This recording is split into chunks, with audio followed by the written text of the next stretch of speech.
ಒಂದು ಸೆಟ್ ಆಗಿರೋದು ಮಕ್ಕಳಿಗೆ ಬಹಳಷ್ಟು ಸೆಟ್ ಆಗಿರ್ತಕ್ಕಂಥ ಟೀಚರ್ಸ್ಗಳು ಸಡನ್ ಆಗಿ ಯಾವುದೇ ಮಾಹಿತಿ ನೀಡದೆ ಅವರು ಟ್ರಾನ್ಸ್ಫರ್ ತಗೊಂಡು ಹೋಗ್ತಾರೆ. ಆ ಹೋದಾಗ ಅಲ್ಲಿ ಏನಾಗ್ತದೆ, ಶಿಕ್ಷಕರ ಕೊರತೆಗಳಾಗ್ತದೆ. ಮತ್ತೆ ಆ ಮನೋಸ್ಥೈರ್ಯಗಳು, ಮಕ್ಕಳಿರ್ತಕ್ಕಂಥ ಮನೋಸ್ಥೈರ್ಯಗಳು ಕೂಡ ಕುಗ್ತಕ್ಕಂಥ ವ್ಯವಸ್ಥೆಗಳಾಗ್ತಾ ಇದೆ.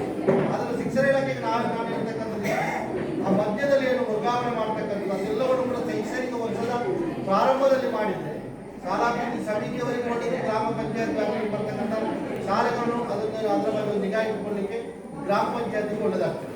ಈಗ ನಮ್ಮ ಮಗೂರು ಶಾಲೆಯಿದ್ದಾರೆ, 2 ಶಿಕ್ಷಕರು ವರ್ಗಾವಣೆಯನ್ನು ತಗೊಂಡಿದ್ದಾರೆ. ಅಲ್ಲಿ ಮಕ್ಕಳದ್ದು ಬಹಳಷ್ಟು ಕೂಗುಗಳು, ಆ ಶಿಕ್ಷಕ 12 ವರ್ಷ ಶಾಲೆ ಹೋಗುವಾಗ ಅವರ ನೋವುಗಳು ತುಂಬ ಇರ್ತದೆ. ಈಗ ಮೊನ್ನೆಯಿಂದ ಮಾನಸಿಕವಾಗಿ ಆ ಮಕ್ಕಳು ಏನಾಗ್ತದೆ, ಆ ಟೀಚರ್ಸ್ಗಳ ಆ ಹೋಗುವಂಥ ವಿಚಾರಗಳನ್ನೇ ಮಾತಾಡ್ತಾ ಇರ್ತಾರೆ. ಆದ ಕಾರಣ ಅಲ್ಲಿಗೆ ಫುಲ್ಫಿಲ್ ಮಾಡುವಂಥ ವ್ಯವಸ್ಥೆ, ಆ ಮಕ್ಕಳಿಗೆ ಮತ್ತೆ ಗುಣಮಟ್ಟದ ಶಿಕ್ಷಣವನ್ನು ಕೊಡಲಿಕ್ಕೆ ಬೇಕಾಗಿ ಶಿಕ್ಷಣ ಇಲಾಖೆ ಅದಕ್ಕೆ ಬೇಕಾದ ವ್ಯವಸ್ಥೆಯನ್ನು ಕಲ್ಪಿಸುವವರಿಗೆ ಅವರಿಗೆ ರಿಲೀವನ್ನು ಕೊಡಬೇಕಂತ ನಾನು ವಿನಂತಿ ಮಾಡ್ತೀನಿ. ಯಾಕಂದರೆ ಇಬ್ಬರು ಹೋದರೆ ತುಂಬ ಕಷ್ಟ ಆಗ್ತದೆ, ಆ ಮಕ್ಕಳಿಗೆ ಶಿಕ್ಷಣದ ಕಷ್ಟ ಆಗ್ತದೆ. ನಿಮ್ಗೆ ಗೊತ್ತಿದೆ, ಒಂದು HM ನಮ್ಮದ ಮಟ್ಟದಲ್ಲಿ HMಗೆ ಬೆಳಗ್ಗಿಂದ ಸಾಯಂಕಾಲವರೆಗೆ ಬೇರೆ ಬೇರೆ ಇಲಾಖೆಯ ಆದೇಶಾನುಸಾರ ಅವರು ಕೆಲಸ ಮಾಡಬೇಕಾಗ್ತದೆ.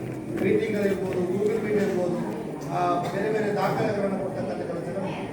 ಆದ ಕಾರಣ ಇಲ್ಲಿ ಪರ್ಮನೆಂಟ್ ಶಿಕ್ಷಕರಿಗಿಂತಲೂ ಎಲ್ಲಿ ಗೆಸ್ಟ್ ಟೀಚರ್ಸ್ಗಳಿದ್ದಾರೆ ಅವರ ಡ್ಯೂಟಿಗಳು ಕೂಡ ಹೆವಿ ಆಗ್ತದೆ.